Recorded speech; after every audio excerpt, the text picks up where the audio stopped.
Bonjour à tous, nous allons aborder cette dernière table ronde très stratégique de la journée avant de passer à un autre moment stratégique. Je souhaite la bienvenue à Stéphane Séjourné, secrétaire général de Renaissance, et mon collègue député européen.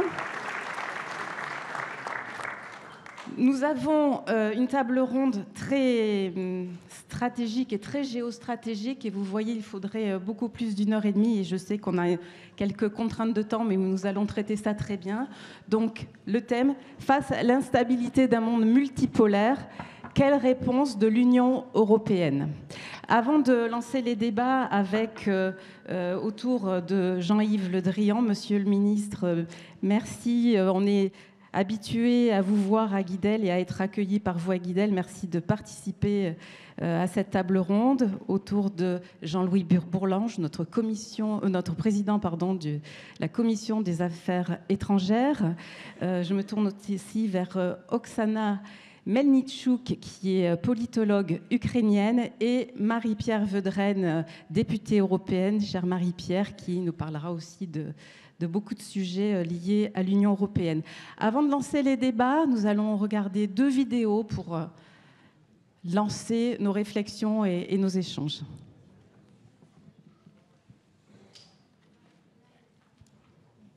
Je m'appelle Julie Lepage, je suis ukrainienne d'origine, je vis en France depuis 20 ans et je suis avocate de profession.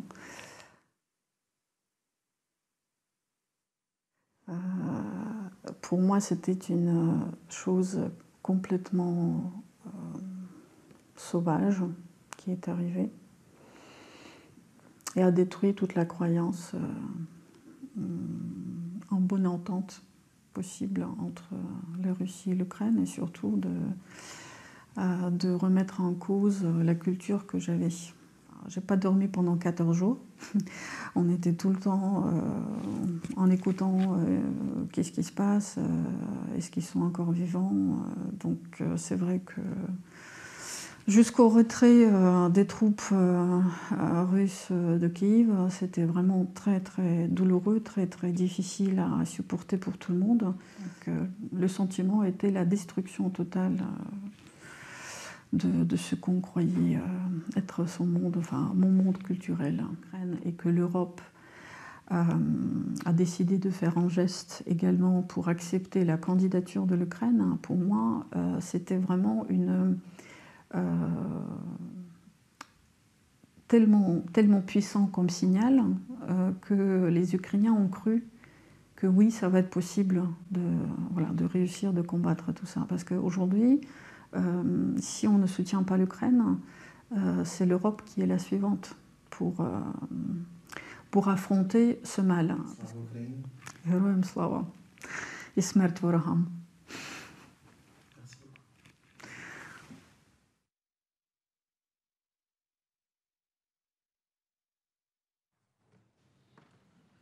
Bonjour à toutes et à tous.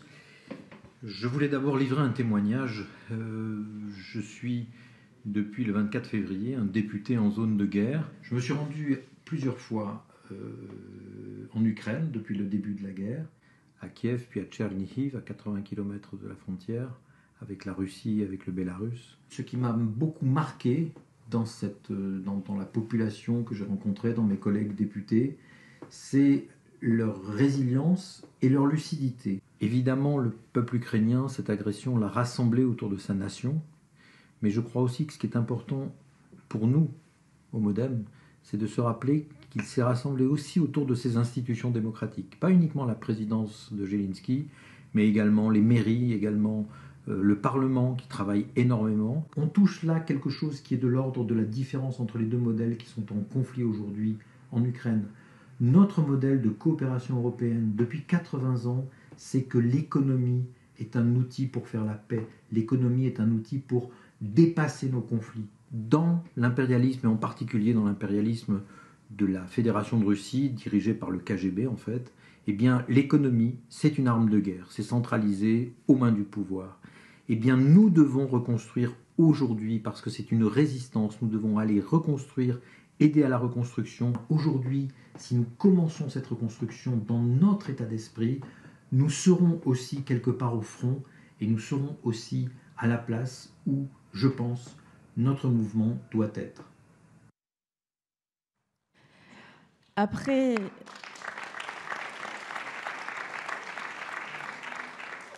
ces témoignages poignants de Yulia Lepage et de Frédéric Petit, nous allons bien sûr nous consacrer aux répercussions de la guerre en Ukraine sur l'ordre du monde, sur l'action de l'Union européenne. Alors, l'invasion de Vladimir Poutine en Ukraine a déclenché une salve de réactions sans précédent que j'imagine Vladimir Poutine lui-même n'aurait pas imaginé. L'Union européenne a réagi dès le premier jour de l'invasion avec une force unique, puisqu'il était question à la fois d'assécher au plus vite les finances de la Russie, d'aider les réfugiés ukrainiens, d'armer l'Ukraine, ce qui était aussi un fait sans précédent pour l'Union européenne, et puis, bien sûr, d'accélérer l'intégration de l'Ukraine, mais aussi de pays de voisinage, à l'Union européenne en accélérant l'accession au statut de candidat et également en créant cette nouvelle communauté politique européenne voulue par le président de la République. Alors ces décisions, elles ont un prix, le prix de l'énergie, qui peuvent être très déstabilisantes aussi au sein même de l'Union européenne. On peut le voir aujourd'hui avec la montée des extrêmes Suède. Je sais que Sandro Gozzi en a parlé précédemment avec l'Italie. Ces décisions, elles ont une répercussion en Europe, mais aussi au-delà, puisqu'elles ont bouleversé les plans des États-Unis. Elles ont bouleversé aussi les positions de la Chine, qui ne peut se couper, bien sûr, de l'Union européenne et surtout du marché européen. On le verra avec Marie-Pierre Vedrenne. Oksana, je vais bien sûr commencer avec vous, puisque l'ouverture le nécessite, en vous disant bien sûr tout le choc que nous avons eu avec la découverte des dernières exactions de l'armée russe en Ukraine. Mais aussi, on les a découvertes parce que l'armée russe avait abandonné les territoires. Donc, que peut-on dire aujourd'hui? Peut-on dire que Vladimir Poutine a perdu la guerre, alors même qu'il brandit cette menace nucléaire, qu'il organise ses référendums, on en parlera, et qu'il connaît des déboires sur la scène internationale avec ses alliés historiques?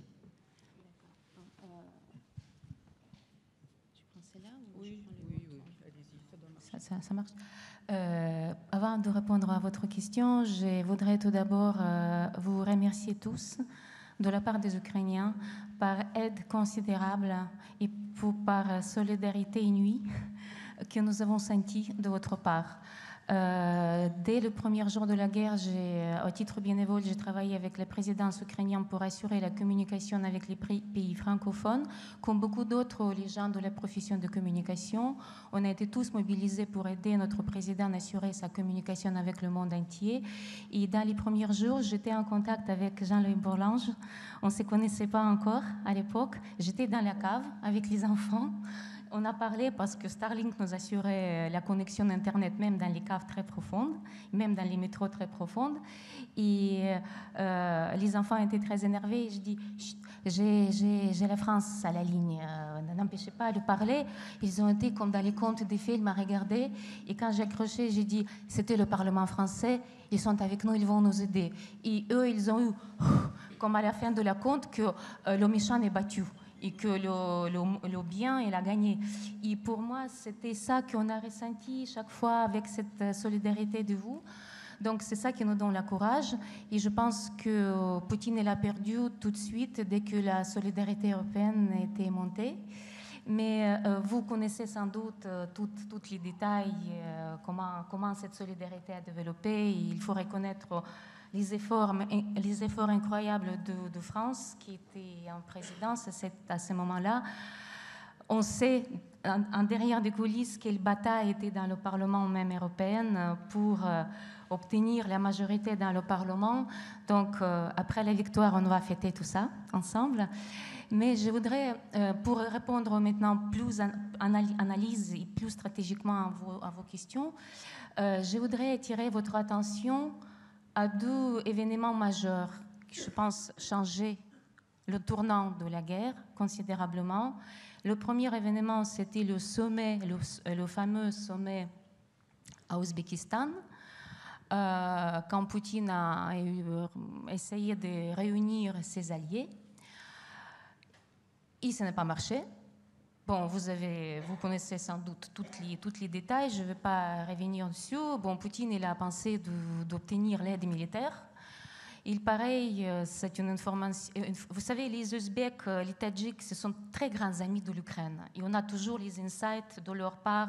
C'était pas très bien couvert par les journalistes, mais on a les insights de leur part. Ils sont réunis pour dire non à Poutine, en fait. Leur intention, c'était pour le calmer un peu.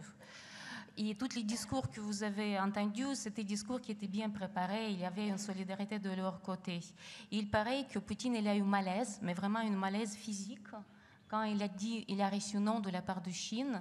Et si vous avez vu les images, il était entretenu par Erdogan. Vous avez aperçu peut-être que Poutine, il était vraiment tenu par le bras par Erdogan. C'est parce qu'il a eu du mal à marcher. Il n'a pas participé à une balade qui était prévue après pour contempler une ancienne ville, Samarcande. Donc, c'était une grande défaite de Poutine. Et dans une semaine, nous avons un autre sommet à l'ONU, comme une réponse à un sommet précédent. Et qu'est-ce que nous avons vu sur ce sommet? Pour moi, ce qui était le plus marquant, c'est 3 discours qui tournaient le monde. Premièrement, c'est le discours du président Macron. Deuxièmement, c'est le discours de Biden. Et troisième discours, c'est le discours du président Zelensky.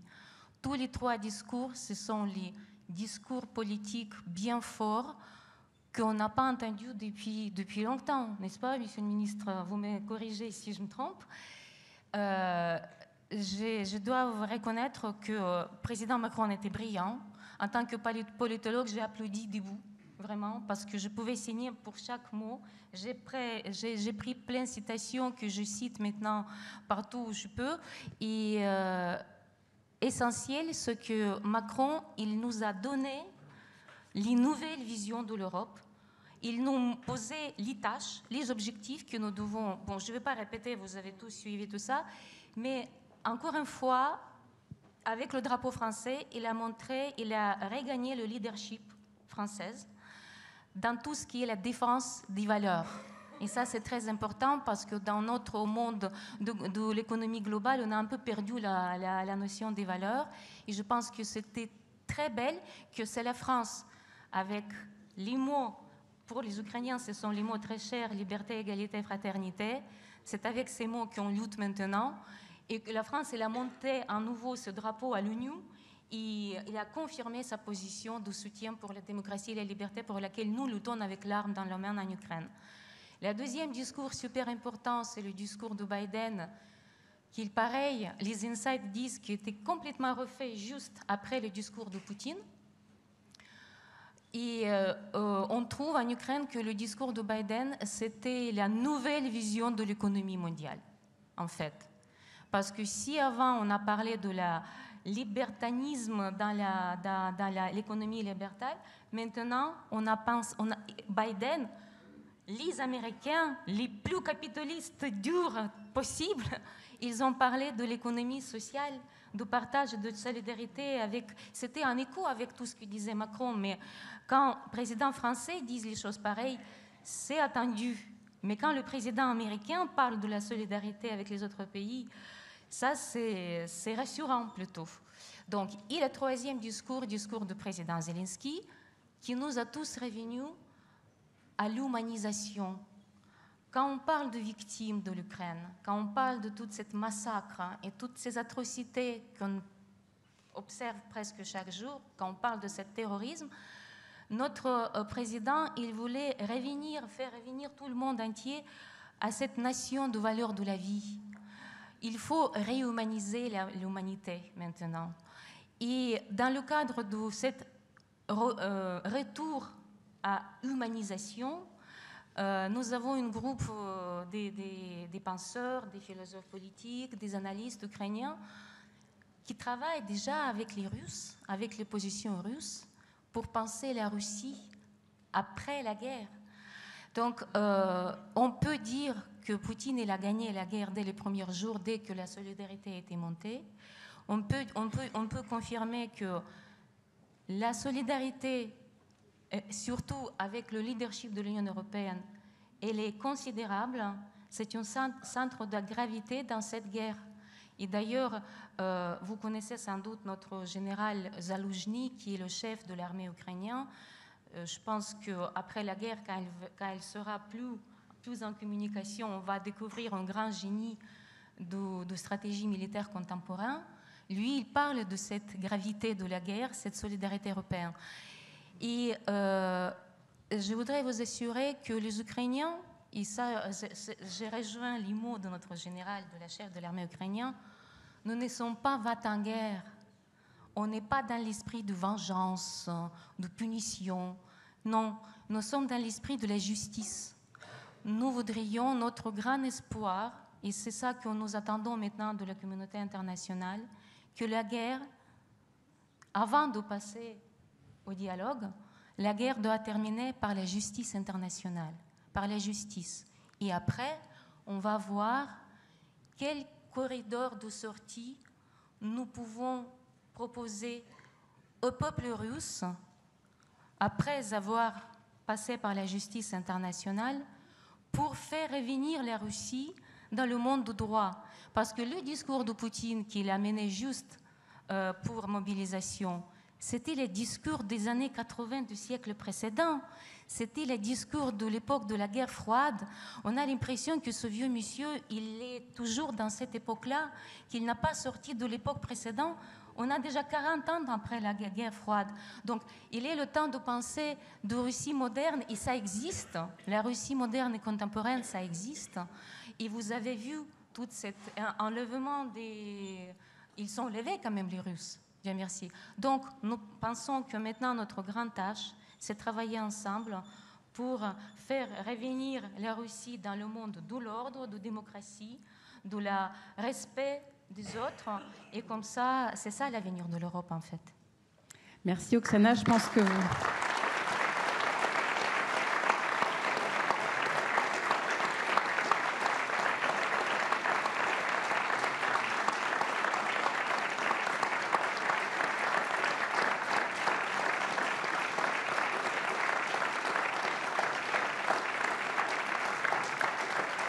Merci, Oksana. Je crois que vous aurez quelques questions en rebond de ces paroles émouvantes, engagées et convaincues. Alors, vous avez évoqué le sommet de Samarcande et la position de la Chine. Je me tourne vers Marie-Pierre, qui a été confirmée par l'appel au cessez-le-feu. C'est un fait sans précédent. On se dit que Xi Jinping, à l'aube, dans quelques semaines, qui va s'arroger les pleins pouvoirs, est-il affaibli par cette politique zéro Covid, par cette question de la dénatalité? Qu'est-ce que ça dit, cet appel au cessez-le-feu, ce retrait d'une neutralité complice, en fait, avec Vladimir Poutine? Merci beaucoup, Laurence. Je salue l'arrivée d'Édouard Philippe, l'ancien Premier ministre.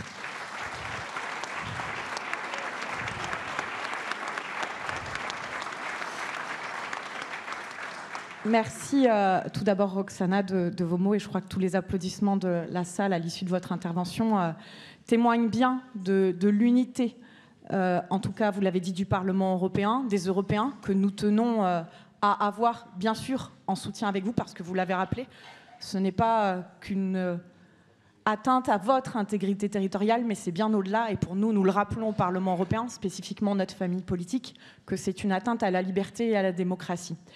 Et Laurence, tu as raison de souligner que la Chine joue un drôle de jeu.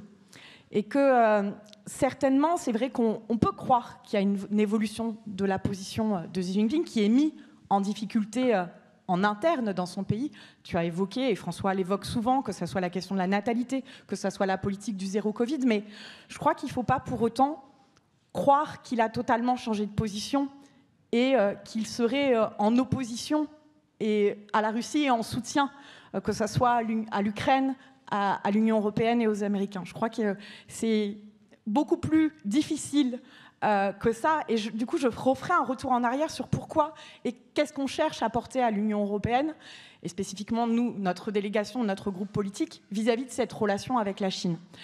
Rappelez-vous déjà, dès 2019, comment nous qualifions la Chine d'un partenaire, parce qu'on sait qu'on a besoin de la Chine, notamment pour relever la question du changement climatique, un concurrent économique, et notre dépendance, notamment mise en exergue avec le choc du Covid, nous l'a montré, et un rival systémique. Une fois qu'on a fait ce constat, il faut créer, bien évidemment, l'ambition politique pour répondre à ces difficultés, et tous les leviers, qu'ils soient législatifs, politiques, aussi sur le volet industriel. Et c'est là où c'est notre rôle en tant que parlementaires européens, c'est ce que le président de la République poussait déjà dans le discours de la Sorbonne avec l'Europe souveraine, et c'est ce que nous mettons en œuvre au quotidien au Parlement européen pour concrétiser, donner chair, donner cœur à l'autonomie stratégique. Faire en sorte que l'Union européenne elle ait la capacité de décider par elle-même avec qui, quand, comment elle veut établir des relations avec le reste du monde. Et c'est ça, véritablement, notre enjeu. Et c'est aussi... le président de la République le rappelait et je salue Sarah, on y était ensemble au moment de la rentrée des ambassadeurs, en disant nous ne sommes pas à équidistance entre les États-Unis et la Chine. Mais c'est important de ne pas perdre de vue qu'il nous faut aussi un agenda positif avec la Chine, notamment pour répondre aux enjeux du dérèglement climatique. Et on a énormément de questions vis-à-vis aussi des droits de l'homme en Chine. Et c'est là où la politique commerciale a un rôle fondamental à jouer. Parce que ce qui peut faire aussi bouger la Chine, c'est l'accès à notre marché intérieur. On le voit bien, ils vendent énormément. Nous sommes le premier partenaire commercial de la Chine. Donc, fermer l'accès à notre marché est un levier qui peut les faire bouger. Et on l'a vu au Parlement européen, quand on a bloqué ce fameux accord d'investissement entre l'Union européenne et la Chine, il y a eu des inflexions aussi. Le président de la République a apporté énormément de choses pour inclure une clause relative aux droits de l'homme. Donc, c'est un premier point, mais ce n'est pas suffisant. Et d'autres exemples, quand la Lituanie, un État membre de l'Union européenne, a souhaité soutenir davantage Taïwan dans l'émergence de la démocratie, de la liberté, qu'est-ce qu'a fait la Chine? Elle leur a coupé l'accès notamment à leur marché. Elle utilise, et Frédéric Petit le disait dans sa vidéo, le commerce, l'économie est une arme. Et nous sommes complètement démunis au niveau de l'Union européenne pour lutter contre la coercition économique. C'est pourquoi, durant la présidence française, et on y travaille maintenant, on a apporté un instrument pour lutter contre la coercition économique. Et notre enjeu, notre détermination au Parlement européen, c'est de préserver cette unité européenne pour véritablement faire bouger la ligne. Parce qu'on le sait bien aussi, la Chine, elle a la stratégie 16+1, elle cherche seulement à nous diviser. Et c'est de cette division que nous ne répondrons pas à ces enjeux. Donc, nous y arrivons progressivement. Nous avons déjà fait changer de paradigme au sein de l'Union européenne l'entièreté des États membres, spécifiquement l'Allemagne, parce qu'il ne faut pas se cacher, l'Allemagne aussi a des grands intérêts de présence dans la Chine, de vente de son parc automobile, mais nous aussi, nous avons des investisseurs français présents en Chine, et on le voit, justement, tu évoquais, Laurent, cette stratégie zéro Covid. Nos investisseurs français qui ont investi en Chine sont complètement déstabilisés aussi par la politique de Xi Jinping. Donc il y a tous ces éléments d'instabilité, et c'est bien le titre aussi de notre débat. On voit des menaces de plus en plus nombreuses, et il faut qu'on soit paré. Et c'est ce que notamment aussi, monsieur le ministre, cher Jean-Yves, vous avez cherché à faire au sein des différents conseils au sein de l'Union européenne, être prêt, ne plus être dépendant d'un ou tel acteur, qu'il soit étatique ou qu'il soit économique. Et donc, on continue de le faire chaque jour au Parlement européen. Merci Marie-Pierre.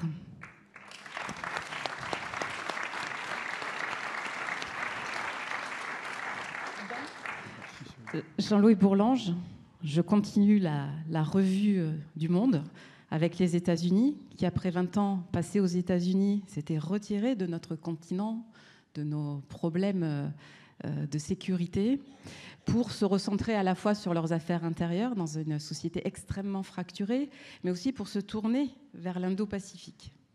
Alors ce conflit en Ukraine c'est un peu la patrouille qui les rattrape, ils reviennent vers nous pour être réinvestis très fortement dans les relations transatlantiques. Comment vous voyez la suite de cette inflexion avec les partis pris très forts qu'a pris Joe Biden?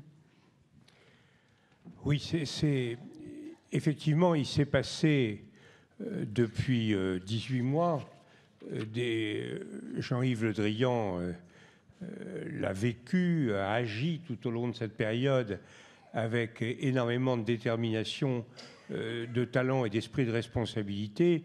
Il s'est passé des choses extraordinaires. Songez à la situation qui était la nôtre vis-à-vis des États-Unis il y a une quinzaine de mois, une douzaine de mois. Qu'est-ce qu'on avait? On avait une fuite en catastrophe des États-Unis de l'Afghanistan.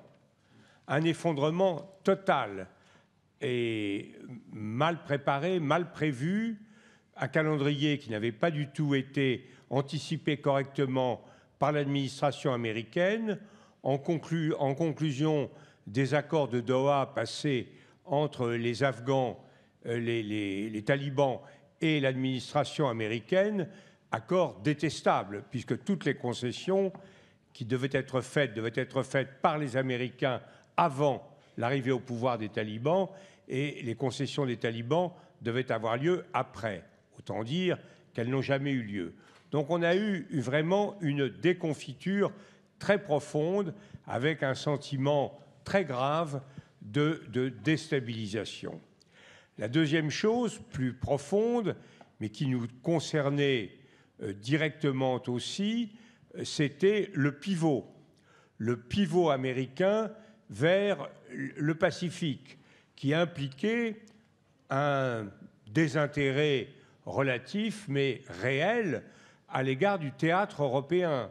Je me rappelle qu'à la Commission des Affaires étrangères, en septembre dernier, nous avions reçu mes 3 homologues des commissions des Affaires étrangères des États baltes, qui étaient tous les 3 extrêmement soucieux de solidarité atlantique et extrêmement préoccupés en même temps du fait qu'ils attendaient que les États-Unis leur demandent de mettre la pédale douce vis-à-vis des menaces russes, parce que, considérait-il à l'époque, et il y a une part importante de vérité, comme Marie-Pierre vient de le rappeler, dans cette observation, que c'était la Chine le numéro 1 et qu'il fallait donc faire des concessions sur l'Ukraine, sur toutes les sortes de revendications des Russes, et surtout ne pas gêner les réalisations des infrastructures de transport gazier.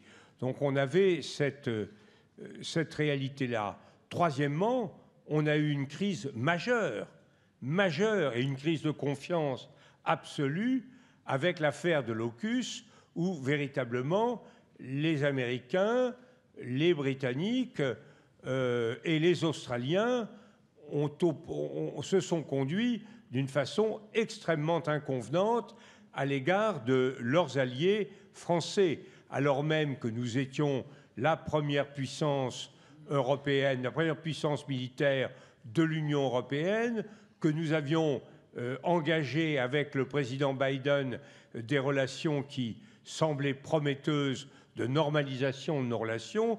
Tout ça, et Jean-Yves Le Drian l'a vécu en direct, et lui qui avait été à l'origine de la conclusion des accords sur les sous-marins français, ça a été quelque chose d'extrêmement pénible. Voilà la situation. Une Amérique en situation de perdition en Afghanistan, une Amérique désengagée sur le vieux théâtre européen, et une Amérique qui n'hésitait pas à créer une crise vraiment injustifiée avec son plus ancienne et son allié le plus solide sur le plan militaire en Europe. Quand on regarde la situation aujourd'hui, tout est fondamentalement différent. Biden, je crois qu'on doit rendre hommage à l'administration du président Biden de la façon dont elle a géré jusqu'à présent l'affaire ukrainienne. il y a eu un instant, non pas d'hésitation, mais d'attente. Il s'agissait de savoir si on allait offrir au président Zelensky un taxi ou des munitions, pour reprendre les formules du président Zelensky lui-même. Et quand on a vu la détermination ukrainienne, quand on a vu l'échec initial des Russes, qui n'était pas gagné, hein, les Russes ont été à 2 doigts de réussir leur opération. C'est vraiment la vigueur inattendue de la réaction ukrainienne qui a permis d'éviter que les soldats russes paradent dans les rues de Kiev assez rapidement. Quand on a vu cela, les États-Unis ont réagi de façon extrêmement forte, extrêmement responsable, et il s'est passé quelque chose de tout à fait formidable. Sur le plan européen, deuxième événement, donc réinsertion des Russes, des Américains sur le théâtre européen sur ce dossier fondamental. Deuxièmement, redécouverte par les Européens, par l'Union européenne, de la dimension géopolitique de notre Union. Ce n'était pas évident. L'Union européenne a été bâtie pour la paix, elle n'a pas été bâtie pour la guerre, elle a été bâtie pour aplanir les frontières, elle n'a pas été bâtie pour les défendre, elle a été bâtie pour créer l'embryon d'une société universelle et non pas un bloc géopolitique face à d'autres blocs géopolitiques. Malgré tout, on a pris tout à fait conscience qu'il fallait, comme au temps de la guerre froide, il fallait absolument défendre les valeurs européennes, que les valeurs européennes, ça passait par la défense de l'intégrité territoriale de l'Ukraine, et il s'est passé des choses formidables, notamment en Allemagne. On a vu à ce moment-là que l'Allemagne a pris conscience des limites, pour ne pas dire plus, des limites, et même, enfin un peu plus quand même, des contradictions et de la désinvolture avec laquelle elle avait envisagé dans les années antérieures ses relations avec la Russie. Le chancelier Scholz a fait plusieurs interventions extrêmement nettes à cet égard, et l'Union européenne renoue avec ce qui est essentiel à nos yeux, puisque nous avons toujours été partisans de ce qu'on a appelé l'Europe puissance, je dirais plus volontiers l'Europe puissante, l'Europe qui se défend, et c'est quelque chose de très, très fondamental.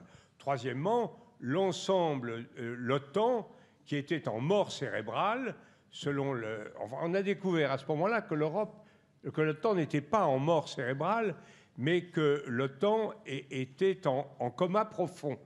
La différence entre la mort cérébrale et le coma profond, c'est qu'on en ressort du coma profond, comme Jean-Pierre Chevènement à un moment, on en ressort dans d'assez bonnes conditions.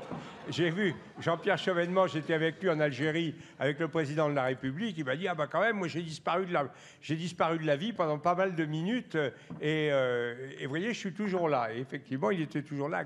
À l'OTAN, c'est la même chose. On s'est aperçu qu'il était sorti, et non seulement cela, mais il s'est passé des choses très importantes. Le Danemark a renoncé à son opting out sur le plan de la politique extérieure. La Finlande et la Suède ont retrouvé le chemin de l'OTAN, qui fait que maintenant, on n'a plus, je crois, que 2 États neutres, l'Autriche et l'Irlande. L'Irlande, de toute façon, l'Irlande, c'est pas grave, parce ils ont un président américain qui est irlandais, donc ils sont dans le temps d'honneur, si je puis dire. Et la plupart des puissances européennes ont décidé de faire un accord avec l'OTAN. Et on a donc ont donc lié la défense de l'Europe et la défense de l'Occident. Et en même temps, nous avons affirmé la boussole stratégique et la volonté de construire une unité. Alors, est-ce que tout va bien? Non. Tout ne va pas bien, parce qu'il y a beaucoup de choses qui sont encore très inquiétantes et qui demandent effectivement, premièrement, des initiatives notoires. D'abord, la mue allemande n'est pas finie, n'est pas faite, loin de là. On voit, les Allemands ont fait un effort quantitatif majeur, ils décident de mettre de l'argent pour rétablir leur solidarité pleine avec l'OTAN. En même temps, stratégiquement, ils n'ont pas fait jusqu'à présent d'évolution vers l'affirmation d'une autonomie d'une autonomie militaire européenne. Loin de là, l'argent servira pour beaucoup à acheter du matériel américain. Il ne faut pas être totalement négatif là-dessus. Il est normal que quand les Américains nous apportent leur concours, il y ait une certaine contrepartie. Enfin, il faut quand même équilibrer les choses et il faut quand même se rappeler que nous avons une industrie européenne d'armement et que celle-ci doit être développée. Je crois que l'incertitude sur les perspectives que l'Allemagne donne à l'autonomie militaire européenne est assez impressionnante. Deuxièmement, on a l'incertitude américaine. Nous avons Biden et nous en félicitons. Aurons-nous demain quelque chose comme Trump ou un simili-Trump? Ça serait préoccupant. Songez à ce qu'aurait été la réaction de l'Occident, j'ai fini, si Trump avait été aux affaires et non pas Biden. C'était tout à fait impressionnant. Troisièmement, nous avons nous-mêmes, nous n'avons pas clarifié nos responsabilités stratégiques. L'article 5 de l'OTAN et l'article 42.7 de l'Union européenne postulent des solidarités absolument identiques. Que faisons-nous si les Américains sont défaillants? Nous sommes loin d'avoir pensé la question. Et dernièrement, je termine là-dessus, nous avons nos profondes incertitudes européennes qui se manifesteront demain dans les urnes à Rome, en Italie. Nous sommes partagés. Nous sommes partagés en France. Nous avons des partis qui sont proches de la Russie. Nous avons une réaction anti-OTAN qui reste très forte. Nous avons des incertitudes américaines, des incertitudes européennes très profondes sur la défense. Donc, chers amis, vraiment, continuons le combat.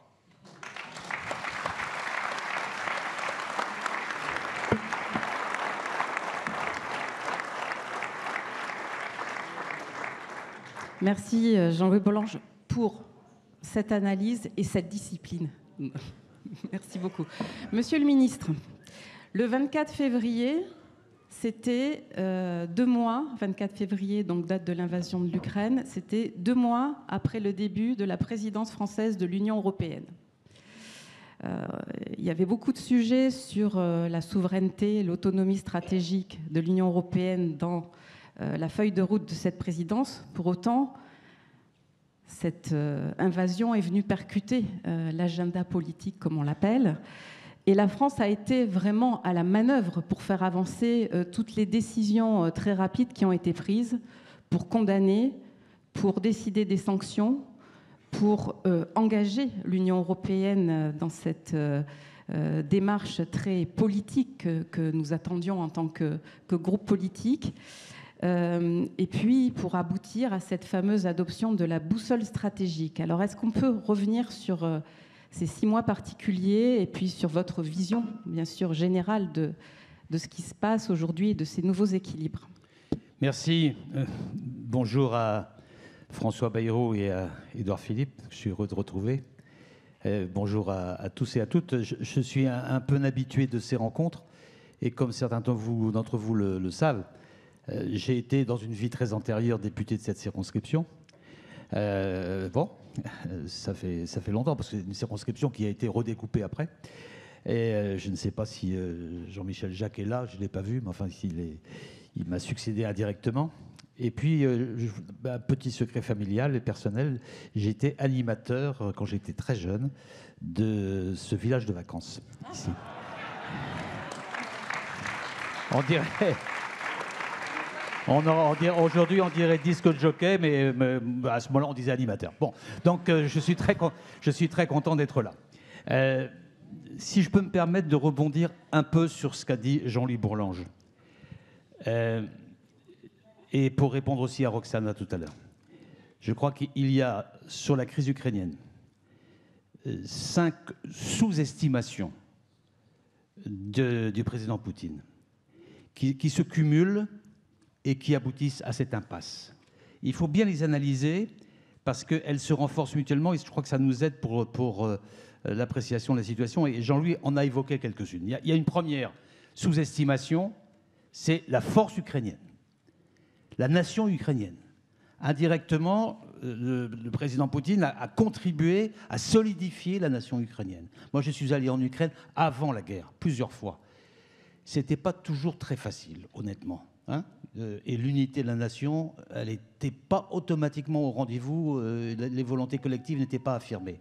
Et là, le changement était considérable du fait de l'intervention russe, sous-estimation forte de la capacité ukrainienne. Deuxième sous-estimation de la force de réactivité européenne. Je pense que le président Poutine n'avait pas pensé qu'il y aurait une telle unité, une telle rapidité dans la mise en œuvre de sanctions. On va peut-être revenir sur les sanctions tout à l'heure dans la discussion. Elles sont réelles et elles pèsent de plus en plus, mais il avait sous-estimé cette capacité collective de l'Union européenne qui a été, j'étais en responsabilité à ce moment-là, sous présidence française, extrêmement rapide, 2 jours après. Les sanctions ont été décidées 2 jours après le 24, le 26 à Paris. Donc c'était tout à fait impressionnant et ça s'est poursuivi. Il y a eu une permanence de l'unité européenne dans la réaction par rapport aux enjeux de sanctions en particulier et puis dans la réaction de soutien à l'Ukraine en termes de soutien financier et de soutien militaire. Deuxième sous-estimation qui se cumule avec la première. Troisième sous-estimation, la sous-estimation de les conséquences sur l'OTAN. Parce que pour revenir à ce que disait Jean-Louis Bourlanges, nous avons passé sur l'OTAN une période d'incertitude. Ce n'était pas uniquement la mort cérébrale, c'était des risques. Il y avait une période de doute quand le président Trump s'interrogeait sur l'effectivité de la mise en œuvre de l'article 5. Je pense au Monténégro, les pauvres Monténégrins qui venaient de rentrer dans l'Alliance et qui se voyaient entendre dire « je ne sais pas si j'irai sur le Monténégro », donc c'était quand même pas très satisfaisant. Donc il y avait un doute sur la solidité de la riposte sur l'article 5, et puis il y avait aussi une inquiétude sur une fuite en avant de l'OTAN qui se serait traduite par une alliance qui aurait désormais comme priorité le Pacifique et non pas l'espace euro-atlantique sur lequel l'OTAN s'est fondée. Troisième sous-estimation, parce qu'en fait, l'agression de la Russie à l'égard de l'Ukraine a amené la clarification. Et nous sommes aujourd'hui dans une alliance clarifiée depuis le sommet de Madrid, à la fois sur son espace d'intervention et sur sa solidité interne, non seulement clarification, mais en plus élargissement. Puisque, ce que disait Jean-Louis, l'agression russe a abouti au fait que et la Finlande et la Suède qui était neutre depuis 300 ans, ont rallié l'OTAN. C'est l'inverse du but recherché par le président Poutine. Quatrième sous-estimation, l'état de son armée. Je dois dire qu'il n'est pas le seul à avoir sous-estimé. J'ai été ministre de la Défense, je pense que nous avions sous-estimé. Il y a toute une série de raisons à cela que l'on voit apparaître maintenant jour après jour, mais il n'empêche que cette sous-estimation était très forte et elle s'accumule par rapport aux 3 autres que je viens de citer. Et puis il y en a une cinquième qui est récente, mais qui est très perturbante et que Roxana a évoquée. C'est le soutien international. Pendant un certain temps, des pays qu'on dit non alignés avaient hésité parce qu'ils considéraient, pour une partie d'entre eux, par intérêt, pour préserver l'avenir, pour éviter de se fâcher avec les uns et les autres, ou peut-être par conviction pour certains, que c'était une guerre entre occidentaux, finalement, que c'était un règlement de compte entre blancs, pour dire les choses brutalement. Ce n'est de moins en moins le cas. On l'a vu au moment de l'Assemblée générale des Nations Unies. Je crois que le président Macron a bien fait de stigmatiser cette posture, mais on l'a vu surtout à Samarcande, où finalement, dans cette organisation de la coopération dite de coopération de Shanghai, le président Poutine n'a pas eu les soutiens réels qu'il pouvait attendre de la part de partenaires importants, en particulier le partenaire chinois, parce que comme ça a été dit tout à l'heure par Marie-Pierre, la Chine n'a pas aujourd'hui intérêt à avoir un conflit de cette nature sur son développement économique, parce que ça peut lui poser des problèmes, ça commence déjà à lui en poser sur son équilibre intérieur à la veille du 20e congrès du Parti communiste chinois. Donc une situation de sous-estimation accumulée qui aboutit à la réalité d'aujourd'hui, qu'il ne faut pas sous-estimer non plus nous, moi je suis quand même très réservé lorsque je vois l'enthousiasme de nos médias sur les percées ukrainiennes que nous applaudissons très fort. Mais il n'empêche que je pense que cette crise sera encore longue. Il faut saluer l'obstination du peuple ukrainien et dire ici, moi je le dis très, très franchement, je ne suis plus en responsabilité, donc j'ai une relative liberté, mais je pense que c'est un point de vue qui est partagé. Ce sont les Ukrainiens qui doivent fixer les conditions de la négociation. Il faut le redire. C'est ce qu'a dit le président Macron. Peut-être que d'autres pensent autrement. Donc, disons-le très clairement. Je voudrais faire une deuxième remarque, et j'en aurai terminé, qui est plus liée à votre propre question. J'ai vécu 10 ans de responsabilité dans des domaines très sensibles. Je constate un double mouvement. Il y a d'abord l'accentuation de la brutalisation et de la conflictualité dans le monde. Moi, j'ai vécu ça de manière accentuée, accélérée, avec l'accumulation des crises. Je ne vais pas en faire l'énumération, mais il y en a eu beaucoup, et ça se poursuit avec la crise ukrainienne. Nous sommes dans des situations où il n'y a plus de règles, où l'ordre international qui avait été mis en œuvre après la guerre de 39-45, avec la création des Nations Unies, qui reposait sur le respect du droit international, qui reposait sur l'intégralité des frontières, sur le respect de chaque pays et sur le fait qu'on mettait en commun notre action pour les biens communs, ça c'est tombé. Et certains ont passé leur temps à essayer d'affaiblir les institutions internationales, je pense au président Trump, à les bloquer, je pense à la Russie, ou à les détourner, je pense à la Chine. Voilà quelle est la situation très grave dans laquelle nous sommes. Le désordre du monde est croissant. Je ne vais pas en faire un numéro dramatique, mais c'est vraiment la leçon que je retire d'une accélération au cours des 10 ans qui viennent de s'écouler. Et puis, parallèlement, un réveil géostratégique de l'Europe. Et le seul point, mais il est majeur, d'optimisme que j'ai là maintenant, c'est le fait de constater que l'Europe d'aujourd'hui n'a rien à voir avec l'Europe d'il y a 10 ans, mais même rien à voir avec l'Europe d'il y a 5 ans. Les termes d'aujourd'hui, les termes forts, souveraineté, puissance, autonomie stratégique, sont désormais partagés par tous. Et quand on voit le chancelier Scholz dans son discours de Prague, il y a quelques jours, que citait Jean-Louis Bourlange, reprendre ces mots-là de la part des Allemands, c'est une avancée considérable. Nous sommes dans une nouvelle donne européenne. Et je pense que le discours de Prague, c'était finalement une réponse indirecte, avec 5 ans de retard, au discours de la Sorbonne du président Macron, mais c'est une source d'espoir.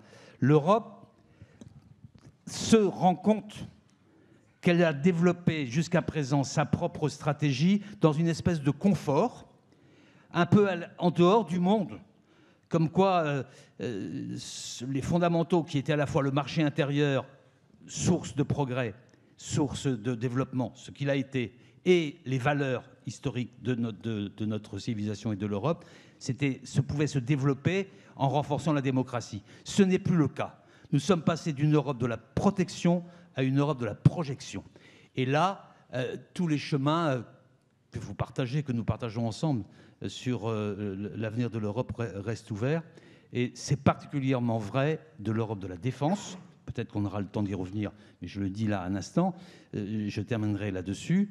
Il fut un temps, quand j'étais ministre de la Défense, je me souviens d'avoir proposé avec Mme von der Leyen, qui était ministre allemande à l'époque de la Défense, un truc petit de coopération entre les Européens. On voulait proposer qu'en application du traité de Lisbonne, là, je ne sais plus quel article, la coopération structurée permanente, on appelle ça la coopération structurée permanente, la CSP, on puisse mettre ensemble nos services de santé entre l'Allemagne et la France. C'est quand même pas une révolution.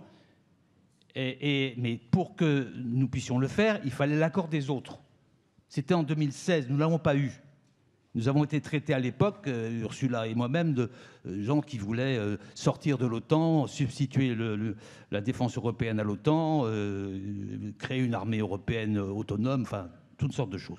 Aujourd'hui, non seulement tout le monde est membre de la coopération structurée permanente, les 27, Mais en plus de ça, on a progressé en matière de défense de manière inimaginable par rapport à ces réticences que nous constations à ce moment-là, parce que nous avons créé le Fonds européen de défense, mobilisant 8 milliards, je crois, d'euros sur la période, parce que nous avons décidé de créer la facilité européenne de paix, ce qu'on appelle la facilité européenne de paix, qui permet de mobiliser des financements de soutien aux pays qui sont dans la difficulté et que nous avons utilisé pour 2,5 milliards pour l'Ukraine, parce que nous avons acheté des armes pour létales pour les donner à l'Ukraine, les Européens. C'était inimaginable il y a quelques années, et parce que nous avons abouti à la boussole stratégique, qui est en fait un document par lequel les Européens disent voilà quelles sont les menaces qui pèsent sur moi, voilà quels sont les moyens que je me donne pour y remédier, et voilà mes objectifs sur 30 ans.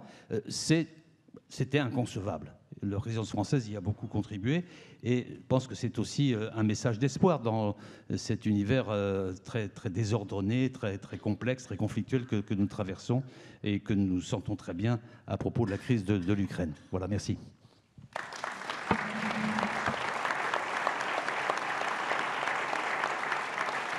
Merci beaucoup. Merci beaucoup pour l'ensemble de ces analyses. Nous avons un peu de temps pour les questions parce que je pense qu'il y en aura beaucoup. Alors on va lancer une petite vidéo qui fait un rapide résumé des bilans de la présidence française de l'Union européenne. C'est Sylvain Wasserman qui l'a faite. Et puis je vais commencer à prendre les premières questions qui arrivent ici sur mon écran. Donc c'est moi qui les poserai.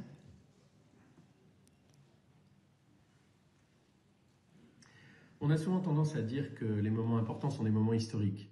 Pour la présidence française de l'Union européenne, ça a été plus que jamais le cas. D'abord, bien sûr, du fait des circonstances avec la guerre en Ukraine et l'incroyable mobilisation politique de l'Europe des 27 aux côtés de nos frères ukrainiens. Mais aussi dans des domaines clés comme le réchauffement climatique, avec la décision des 27 de mettre en place une taxe carbone aux frontières. C'était attendu depuis des décennies et ça va enfin rééquilibrer les règles du commerce international pour que chacun contribue à la lutte contre le réchauffement climatique. Deuxième exemple, l'avancée sociale en matière de salaire minimum qui a été actée dans chacun des pays européens. Des avancées importantes aussi sur le numérique pour dessiner le monde que nous souhaitons et lutter contre l'hégémonie des GAFA, avec des directives importantes qui ont abouti sous présidence française. Et puis je conclurai avec un exemple qui est passé un peu en dessous des radars médiatiques, le service civique européen. Sous l'impulsion de la France, qui est le pays où le service civique est le plus développé, le président Macron a su convaincre qu'il était important, de même que l'Europe a porté Erasmus, de porter des programmes de service civique européen. C'est une façon de favoriser et de développer l'engagement de la jeunesse. L'Europe, en fait, sous présidence française, c'est l'Europe telle que nous la voulons. Une Europe audacieuse, une Europe politique forte, une Europe souveraine, une Europe qui prend son destin en main. Et c'est d'abord ça, le sens qu'il faut retenir de la présidence française de l'Union européenne.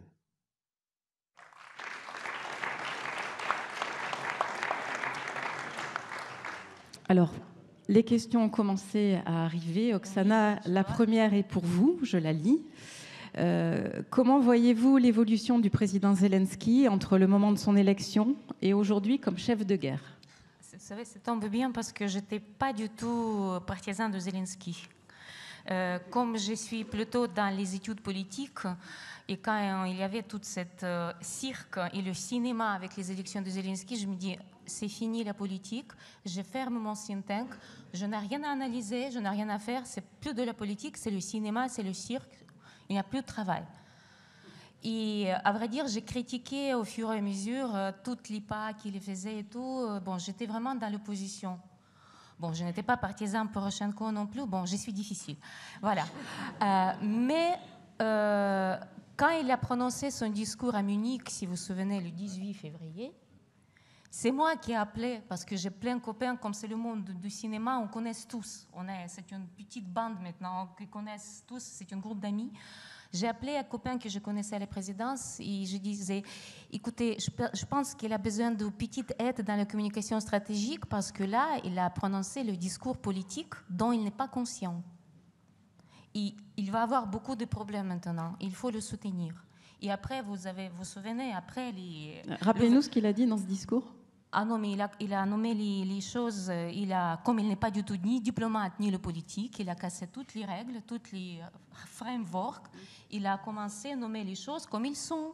il a dit que l'Europe est faible, qu'il n'arrive pas à défendre, que ça fait 8 ans que l'Ukraine mène la guerre à l'est de l'Europe et on ne veut pas reconnaître que c'est la guerre. C'était vraiment le discours de guerre et ça sentait guerre. Mais de toute façon, il était en courant qu'il y a les préparations. Bon, qu'il savait bien que ça va arriver du jour au lendemain. Et quand je commençais à travailler avec eux en communication, j'ai trouvé les questions tout de suite. Pourquoi il était élu? Parce que s'il était le politique classique, s'il était dans le cadre politique, diplomatique et tout, il ne pourrait jamais gagner. Parce que ni lui, ni l'entourage classique ne pourraient pas supporter ces premiers jours de la guerre. C'est seulement les jeunes de génération qui ont maintenant entre 25 et 40, lui, il a pris ça comme un défi personnel.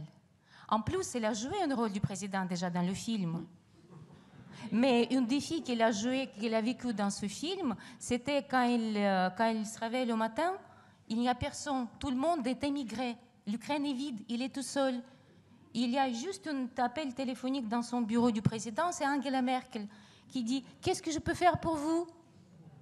C'était bon, on a beaucoup rigolé à ce sujet, mais on ne pouvait jamais imaginer qu'il y avait la guerre et pas l'immigration de tout le monde.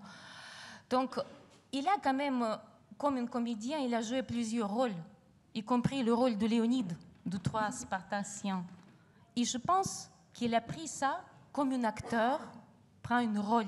Il faut jouer un rôle de leader. Il faut dire qu'il a bien réussi. Parce que tout le monde était conscient qu'il est comédien, qu'il n'a pas de compétences suffisantes. Et tout le monde a commencé à appeler la présidence. On est venu à Bankovaya pour dire qu'est-ce que nous pouvons faire. Il y avait tous les seigneurs de l'armée, tous les seigneurs de la politique qui étaient refusés par l'équipe de Zelensky pour travailler. C'est eux qui gouvernaient les premiers jours. C'était tous ces vieux politiciens et surtout les gens de l'armée qui savaient comment il faut organiser la défense nationale et tout. Et bien sûr, tout le peuple a été soulevé tout de suite. Nos hommes, ils nous ont dit, bon, les femmes et les enfants, vous dégagez, laissez-nous faire notre travail. Plus vite vous partez, plus vite il n'y avait aucune idée de partir. Moi aussi, moi non plus, je ne voulais pas partir. Mais nos hommes nous disent, il faut partir, ce sera plus facile de se battre. Comme ça, tout le monde était réuni autour de lui. Et son évaluation d'un comédien, vous savez, je pense que c'est peut-être incarnation de l'idée de Chaplin quand elle a parlé de dictateur. Chaplin, elle a imaginé ça dans son imaginaire artistique. Et un autre comédien, au bout d'un demi-siècle, a réalisé ça. C'est le comédien, Chaplin, devant le dictateur. Et il gagne. Vous imaginez l'état de Poutine? Je pense que s'il va avoir la crise cardiaque, c'est parce qu'il perd devant un comédien, devant un clown. Oksana,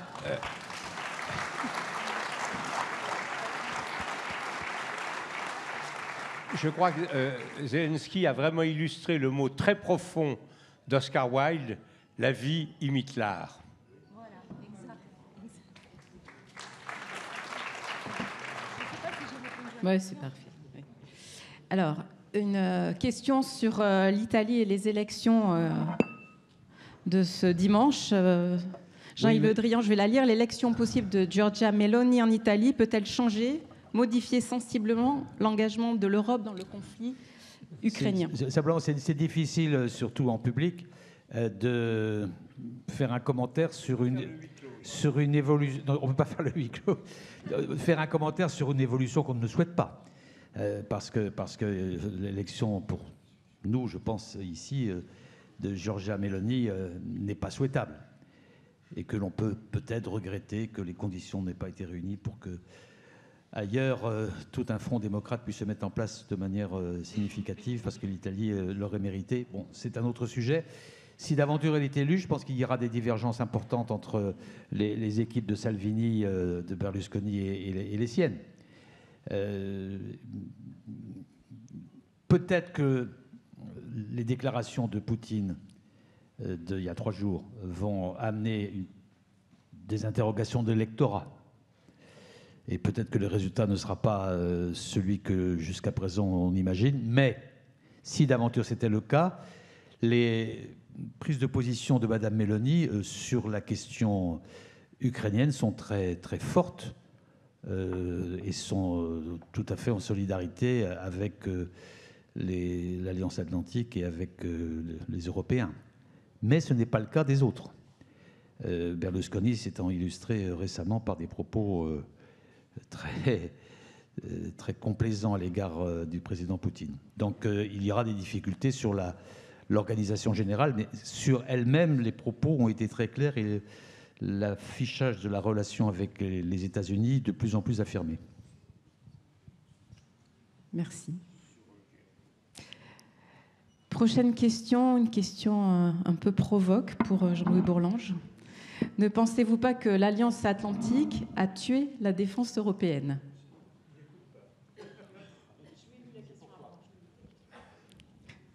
Je disais, c'est une question provoque. Ne pensez-vous que l'Alliance Atlantique... Ah, monsieur Bourlanges. Voilà.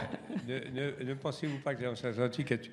Oui, alors c'est ça. Si on résume, si on formule ça de façon stricte, l'OTAN était en mort cérébrale, l'OTAN est ressuscitée et la défense européenne est en mort cérébrale. C'est bon. Alors écoutez, on va essayer d'éviter ça. Non, c'est ce que j'ai voulu dire à la fin de mon propos, c'est que c'est évidemment extrêmement difficile.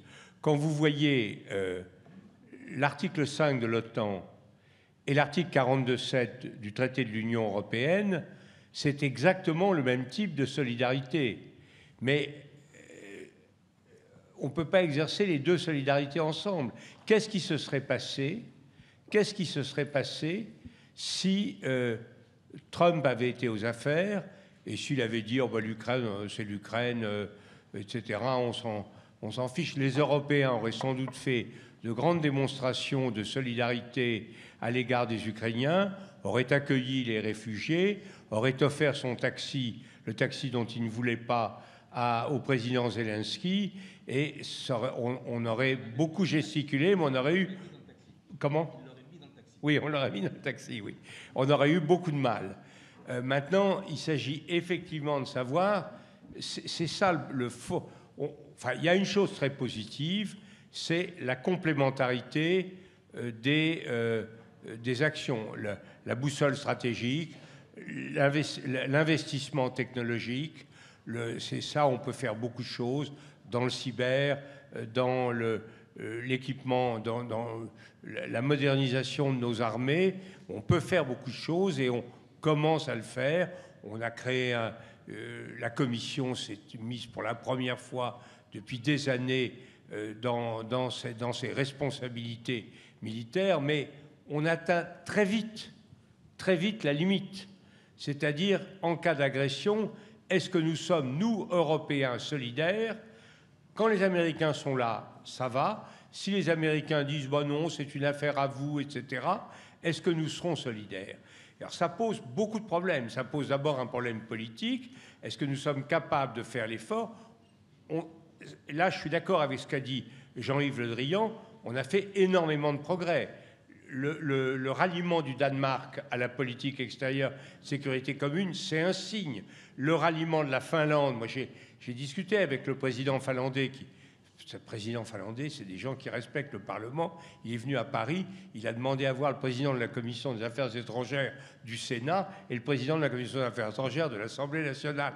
J'étais très étonné. Il est venu dans mon bureau, je lui avais proposé d'aller à l'ambassade en territoire finlandais. Mais non, il est très content d'aller au Parlement, etc. Il est extraordinaire, hein, le président finlandais. Et c'est l'homme d'Europe qui connaît le mieux Poutine. C'était avant qu'il entre dans l'Union européenne, mais il a pris son temps. Il était un peu en arrière de la main par rapport à sa première ministre, et il a fait le choix très clairement, et c'est un choix qui est simultanément européen et atlantique. Le fait qu'il y ait correspondance. Donc là, je crois qu'on ne peut pas considérer que le choix européen, que le choix finlandais ou le choix suédois, malgré les évolutions en Suède, soit un choix de refus de la défense européenne. La variable essentielle, c'est l'Allemagne. Qu'est-ce que exactement veulent faire les autorités allemandes? À mon avis, ils ne sont pas du tout au bout de leur évolution.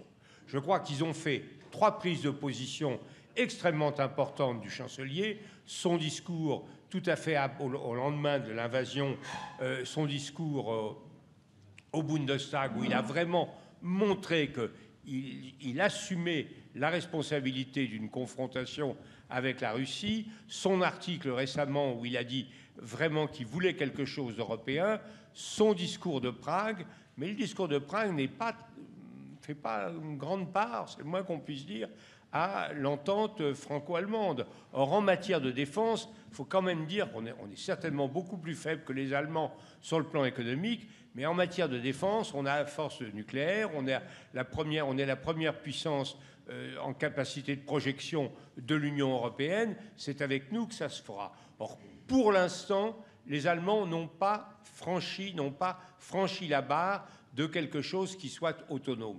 Alors là, on se heurte tout de suite à quelque chose d'important. Est-ce qu'on fait ça dans l'OTAN ou en dehors de l'OTAN? C'est comme la barbe, non pas celle d'Édouard Philippe, mais la barbe du capitaine Haddock. Est-ce qu'elle doit être au-dessus ou en dessous du drap? Et là, est-ce qu'on pratique dans le temps et là, on tourne autour de ça. Ça a des avantages. C'est extrêmement difficile de faire quelque chose en dehors de l'OTAN parce qu'on ferait à ce moment-là une duplication de la programmation. Et à l'intérieur de l'OTAN, ce n'est pas facile non plus parce que les Américains sont partout. Donc là, on a des problèmes organisationnels, des problèmes de défis, mais fondamentalement, la question vitale pour les Européens, c'est est-ce que vous êtes capable d'exposer votre vie, votre nation pour des raisons de solidarité avec l'ensemble des Européens si les Américains font défaut. Là, on n'a pas encore la réponse et je crois que c'est ça la clé à l'avenir. Oui, moi je partage complètement ce que vient de dire Jean-Louis. Simplement, la nouveauté, parmi les nouveautés, il y a eu aussi l'effort financier considérable que les Européens ont décidé de faire pour leur propre sécurité, à commencer par les Allemands qui étaient bien en retard. Donc il ne faut pas le regretter, puisqu'on se dote nous-mêmes de moyens supplémentaires, de capacités supplémentaires. La deuxième nouveauté que nous avons évoquée l'un et l'autre, c'est le fait que les Européens disent ensemble qu'il y a des intérêts spécifiques européens qu'il faut prendre en considération et qu'il peut y avoir des menaces spécifiques au niveau des Européens qui n'engageront pas les États-Unis et auxquelles il faut être capable de riposter ensemble. C'est ce qui s'est un peu passé au Sahel, même si l'opération malienne est terminée. Il y avait 11 pays européens qui étaient engagés aux côtés de la France dans les opérations liées à la sécurité et au combat contre le djihadisme au Sahel, parce que les Européens se rendaient compte que c'était leur propre sécurité. Il y a un sujet sur lequel moi j'ai des points d'interrogation, puisqu'on est face à des combats de haute intensité.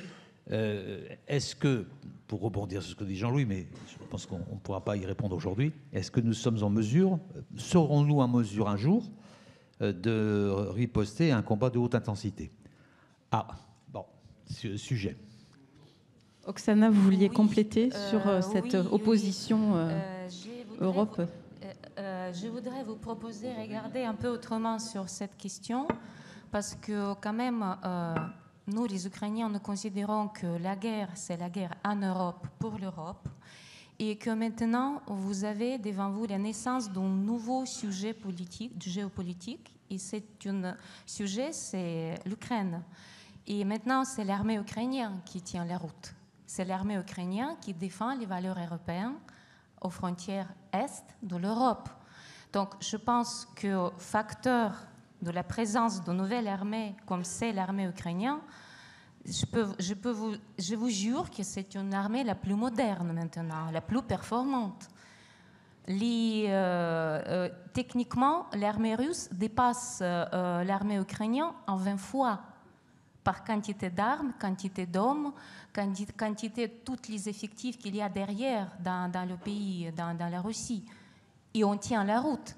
Ça veut dire que la stratégie militaire, maintenant, contemporaine, ça se développe chez nous, sur nos fronts, en Ukraine. Donc, je pense que la question de la sécurité en Europe et la défense en Europe ne peut plus se jouer sans la présence ukrainienne. Ce n'est pas parce qu'on veut s'imposer, mais parce que nous avons malheureusement l'expérience que, Dieu merci, personne d'autre parmi vous n'a pas.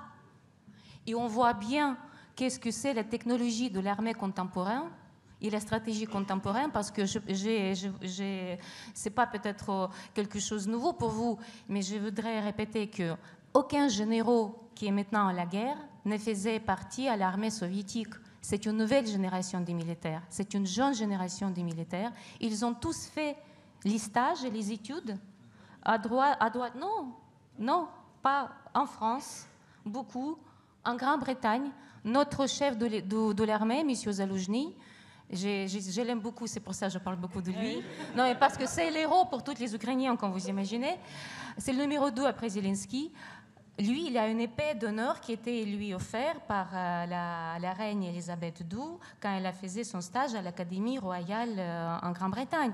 Donc, c'est vraiment, vous avez maintenant les officiers très performants, l'armée qui est très motivée, qui a d'expérience et surtout qui se battent avec les drapeaux ukrainiens quand même, drapeaux européens, c'est très important. Donc, je vous invite de penser la sécurité européenne avec l'Ukraine. C'est une perspective. Dernière question, vaste question. Marie-Pierre, et peut-être une conclusion de Jean-Yves Le Drian sur la question de la Chine. Peut-elle être le modérateur des États-Unis ? La Russie. Oui, pardon. On pourra États-Unis, après ouvrir cette question. Pardon, de la Russie, sachant qu'il y a déjà eu l'appel au cessez-le-feu. On pourrait poser dans d'autres cadres cette question également, effectivement, avec les États-Unis. Mais en fait, je crois que de part de toutes les interventions qui ont eu lieu, on a déjà répondu de fait en fait à cette question. Le premier modérateur, c'est pas la Chine. Et quand Jean-Yves Le Drian reprenait les 5 points justement que Vladimir Poutine a sous-estimés, en fait, on le voit bien, l'ordre n'était pas innocent dans la présentation des 5 points. C'est pas le principal modérateur, c'est un des éléments, mais c'est d'abord et avant tout la réaction de l'Ukraine et des Ukrainiens. C'est ensuite la réaction européenne. La Chine arrive après. Mais c'est vrai que, et on en discutait en apparenté avec Jean-Louis Bourlange, c'est vrai que la Chine, elle regarde éminemment ce qui se passe, éminemment l'unité de l'Union européenne, parce qu'on le sait bien qu'elle aussi, elle est focalisée sur Taïwan. Et ça fait écho justement à ce que disait Jean-Yves Le Drian dans son dernier propos tout à l'heure. C'est les futures autres menaces. Donc je pense que le premier élément véritablement, c'est l'action de l'Ukraine et c'est le soutien que l'Union européenne est capable et doit continuer absolument d'apporter à l'Ukraine. Et c'est ça qui pourra faire évoluer la situation réellement, avant la Chine. Merci Marie-Pierre. Jean-Yves Le Drian, le mot de la fin. Nous allons conclure cette table ronde passionnante. On pourrait avoir plusieurs éditions. On a encore beaucoup de sujets qu'on a abordés, pas traités. Le risque qui est devant nous, je rebondis sur la Chine, et aussi en partie sur le discours du président Macron aux Nations Unies. Le risque qui est devant nous, c'est que la crise ukrainienne, indirectement, nous amène à une confrontation de blocs qui suivrait la conflictualité latente entre les États-Unis et la Chine. Il faut que nous évitions cette logique-là de la confrontation de deux universalismes. Parce que dans la stratégie chinoise, il y a aussi un universalisme qui se traduit par la route de la soie, entre autres, mais au-delà aussi par un type de modèle et de relation entre le centre et la périphérie. Et donc, c'est une préoccupation que seuls les Européens peuvent développer. Et donc, s'il y a un message de la fin, et qui correspond d'ailleurs aussi à l'histoire du MODEM, c'est l'engagement européen indispensable, l'unité européenne, la vigilance. C'est la Suède qui va présider l'Union européenne à partir dans l'épisode qui va suivre l'épisode tchèque. Et la Suède, on voit quelle est aujourd'hui sa direction. Donc il faudra être extrêmement vigilant au cours de cette période qui précédera par ailleurs les élections européennes. Mais on est déjà là dans le débat, à mon avis, qui va se produire au moment des élections européennes, et qui sera extrêmement intéressant aussi pour la politique intérieure française, parce que ce clivage-là, il va être central. Et il faudra vraiment là clairement afficher nos postures et nos propositions.